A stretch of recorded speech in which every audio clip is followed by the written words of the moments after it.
I've always been an advocate when it comes to indie games. Indie games have always been one of the games I've always supported, especially when it comes to like anything that has come out.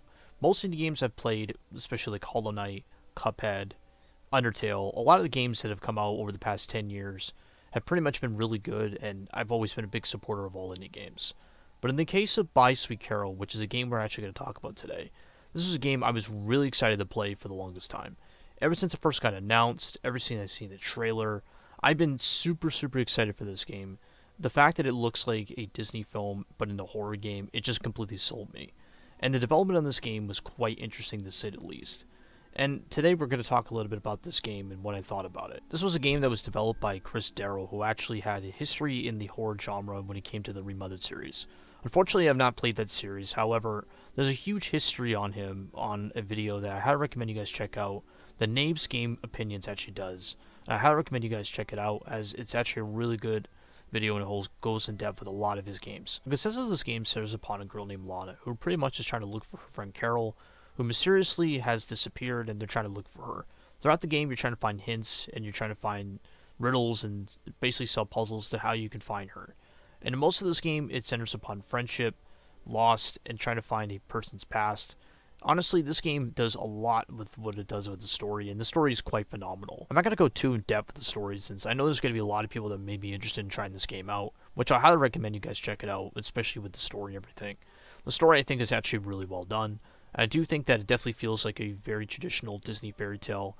In a way, it kind of feels like we definitely need these kind of games even more, and that's what really sold me on this. I think especially when the fact that it's literally a Disney film, but in a video game. And it's kind of something I wish Disney would kind of do, and in a way, it kind of makes me wonder if Disney will ever do something like this in any of their future films, since they've had a really bad track record of their live-action remakes, which is a whole different other thing. However, for the most part, when it came to the story, I really got really vested into the story.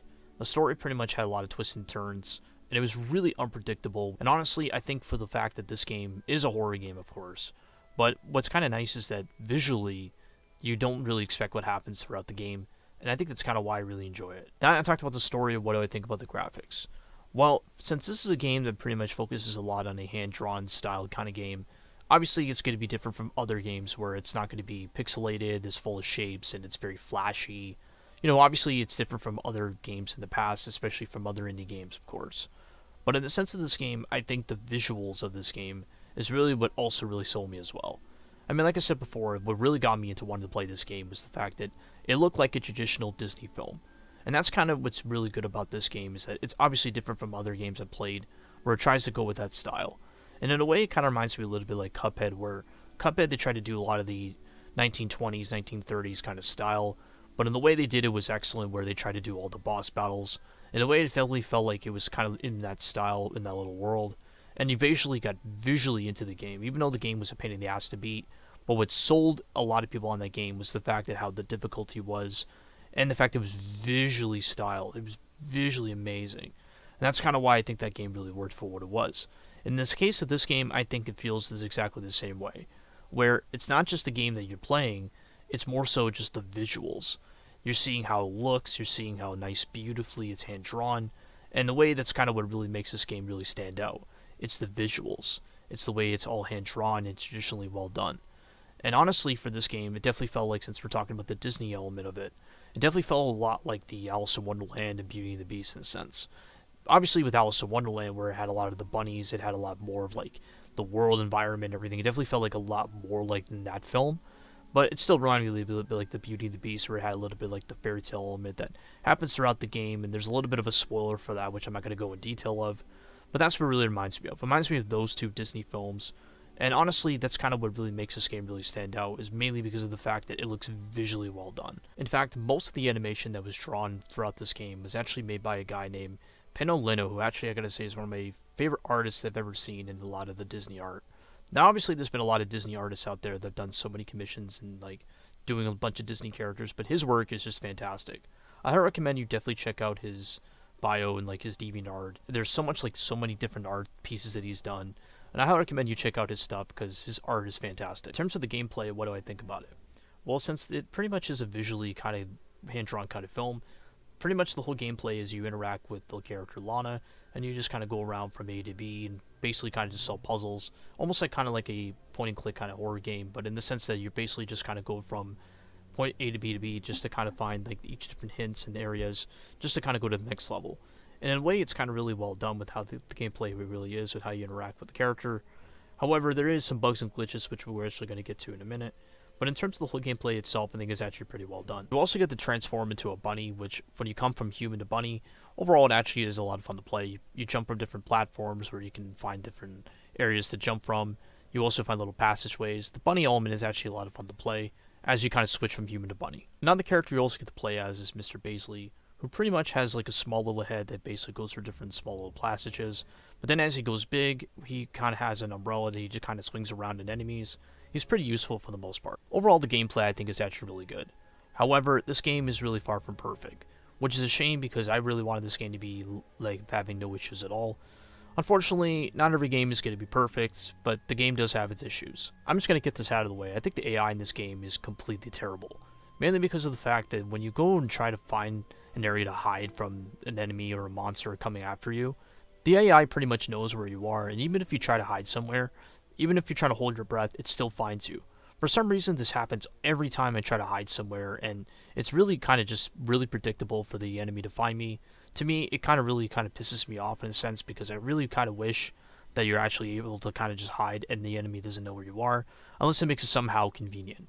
For some reason, in this game, it does that a lot, and I'm not really the biggest fan of that. Another thing I also didn't like was the fact that I actually found some bugs and glitches in this game, which I found it actually pretty early on.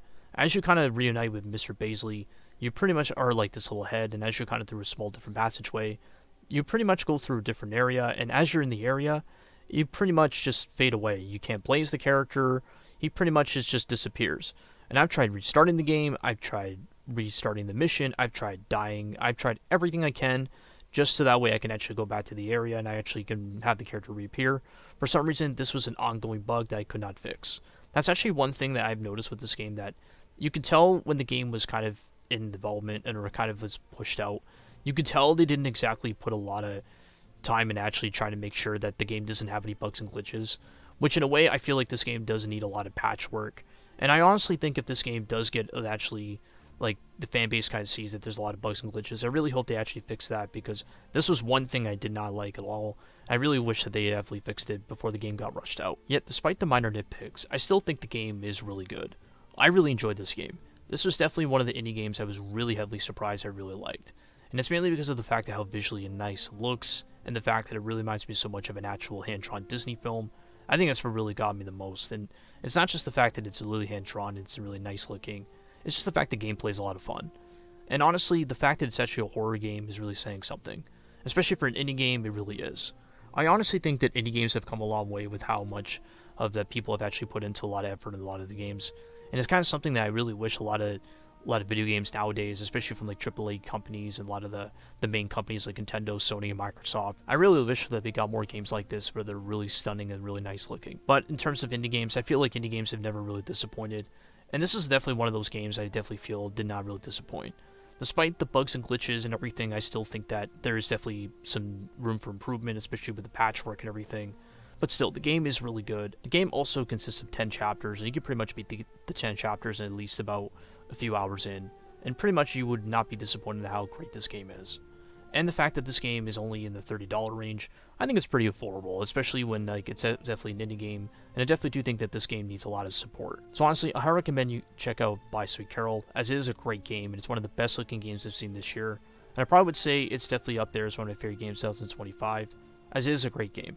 So honestly, I recommend everybody to check this game out and give it a lot of support. That is my review of By Sweet Carole. Thank you guys for watching, and I will see you guys in the next video.